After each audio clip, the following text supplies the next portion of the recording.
সময়টা ছিল 2014। আমি তখন ক্লাস 4-এ পড়তাম। স্কুল থেকে গরমের বন্ধ দেওয়া হলো 1 সপ্তাহ। তো আমি বাসায় যেয়ে আম্মুকে বললাম, আম্মু অনেকদিন মামা বাড়ি যাই না, গরমের বন্ধ দিছে স্কুলে, তো মামাদের বাড়িতে বেড়ায় আসি।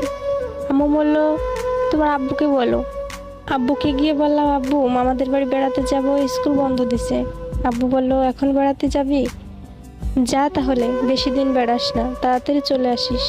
আম্মু বলল, আজ তো বৃহস্পতিবার, কাল যাস, কাল তো শুক্রবার, কাল আমি ডাক্তার কাছে যাব, ওখান থেকে ওষুধ কিনে নিয়ে তোর এগিয়ে দিয়ে আমি চলে আসব। খুশিতে আমি আত্মহারা, তাড়াতাড়ি গিয়ে ব্যাগ টেক গুছিয়ে রেখে দিলাম, পরের দিন সকালে যেতে হবে। মামাদের বাসা আমাদের বাসা থেকে বেশি দূর না, 20 টাকার ভাড়া। আম্মু ওষুধ কিনে আমাকে মামা বাড়ি রেখে বাসায় চলে গেল। দিনটা খুব ভালোই কাটছিল আমার মামা বাড়ি গিয়ে। আমরা এক বাসের কয়জন ছিলাম, মামাতো ভাই মামাতো বোন। অনেক ভালো লাগতো মামাদের বাড়িতে গেলে। মাঝখানে একটা দিন চলেও গেল। রোববার সকালবেলা খাওয়া দাওয়া শেষ করে বাড়ির পিছনের বাগানটাতে খেলা করছিলাম কয়জন মিলে।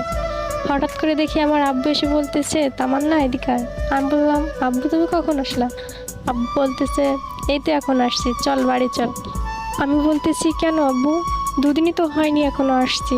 আব্বু বলতেছে, তোকে ছাড়া ভালো লাগে না বাড়িটা ফাঁকা ফাঁকা লাগে, চল আমার সাথে চল, বাজার করে নিয়ে ওদিক দিয়ে চলে যাব। সেদিন ছিল হাটের দিন, আমাদের ওখানে হাট বসতো রবিবারে।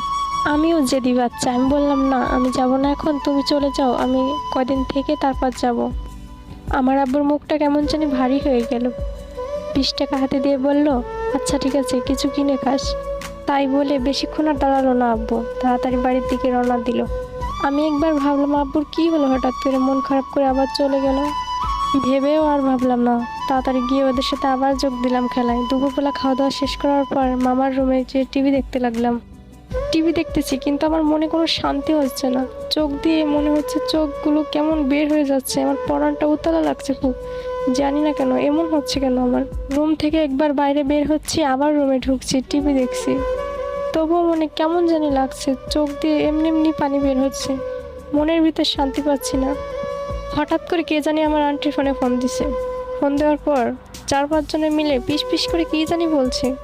আমার কাছে মনে হচ্ছে ওরা আমার কাছে কিছু লুকাচ্ছে। এরপর আন্টি আমাকে এসে বলতেছে, তোর আব্বু অনেক অসুস্থ, তাড়াতাড়ি চল, বাড়িতে যেতে হবে এখনই। এর ভিতর মামা দৌড় দিয়ে এসে বলতেছে, তামান্না কোথায়? তামান্না, ওকে কেউ কিছু বলিস না, তাড়াতাড়ি রেডি হ, তামান্নার আব্বু বাজার করতে গিয়ে স্ট্রোক করছে। দৌড় দিয়ে ঘর থেকে বের হলাম। বললাম, আন্টি কি হয়েছে? আব্বুর কি হয়েছে? বলতেছে, তোর আব্বু অনেক অসুস্থ, তাড়াতাড়ি চল, কিচ্ছু হয় না, সব ঠিক হয়ে যাবে। এই কথা বলে আন্টিও কান্না করা